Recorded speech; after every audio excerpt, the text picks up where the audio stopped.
নমস্কার বন্ধুরা।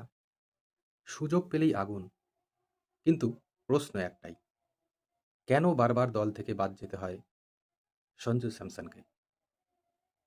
ক্রিকেট প্রেমীদের মনে এই প্রশ্ন বহুদিনের। প্রতিভা, টাইমিং, ক্লাস সবই আছে, তবুও কেন তিনি নিয়মিত দলে নিজের জায়গা পাকা করতে পারেন না।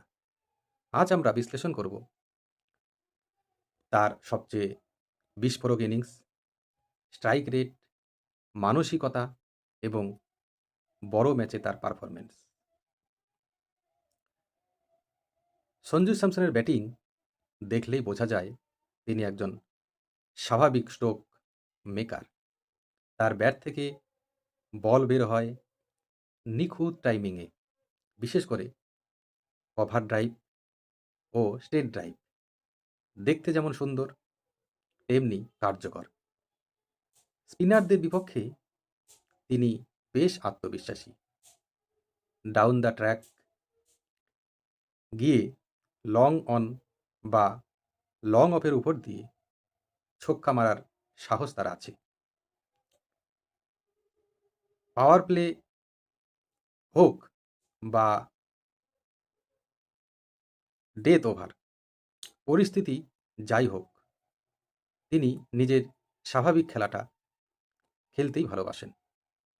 এই নির্ভীক মানসিকতাই তাকে অন্যদের থেকে আলাদা করে। ইন্ডিয়ান প্রিমিয়ার লিগে তার পারফরম্যান্স বিশেষভাবে নজর কাড়া। বছরের পর বছর তিনি আক্রমণাত্মক স্ট্রাইক রেট বজায় রেখেছেন। রাজস্থান রয়্যালসের অধিনায়ক হিসাবে শুধু ব্যাটিং নয়, নেতৃত্বেও নিজের ছাপ রেখেছেন। দলের তরুণ খেলোয়াড়দের উৎসাহ দেওয়া, ম্যাচের গুরুত্বপূর্ণ মুহূর্তে সঠিক সিদ্ধান্ত নেওয়া, এই দিকগুলোতেও তিনি পরিণত। অধিনায়ক হিসাবে দায়িত্ব ও আগ্রাসন দুই সমানভাবে সামলেছেন। সঞ্জুর অন্যতম বড় শক্তি হল বড় ইনিংস খেলার মানসিকতা। তিনি শুধু ২০-৩০ রানে থেমে থাকতে চান না, সুযোগ পেলেই ম্যাচ জেতানো ইনিংস খেলতে চান। যেমন আমরা দেখলাম এই কোয়ার্টার ফাইনালের ওয়েস্ট ইন্ডিজের বিরুদ্ধে ম্যাচটি। তার ব্যাটিংয়ে সেঞ্চুরিজ খোদা স্পষ্ট।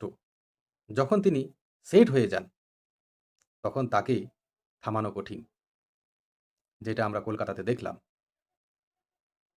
বোলারদের উপর চাপ তৈরি করে খেলার গতি বদলে দেওয়ার ক্ষমতা তার আছে। তবে সমালোচনাও কম নয়।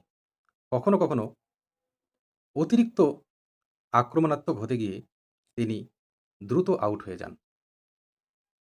ধারাবাহিকতার অভাব তাকে প্রশ্নের মুখে ফেলে। বড় শট খেলতে গিয়ে ঝুঁকি নেওয়ার প্রবণতা অনেক সময় বিপদ ডেকে আনে।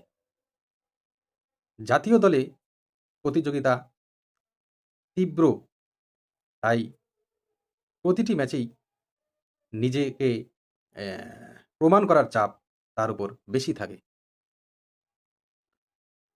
সঞ্জু স্যামসন এমন একজন ব্যাটার যিনি সুযোগ পেলে ম্যাচের মোড় ঘুরিয়ে দিতে পারেন।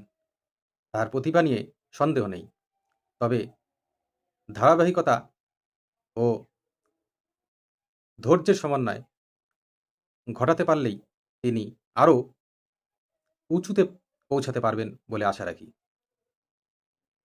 প্রশ্নটা শুধু একটাই, তাকে কি যথেষ্ট সুযোগ দেওয়া হচ্ছে, নাকি তাকে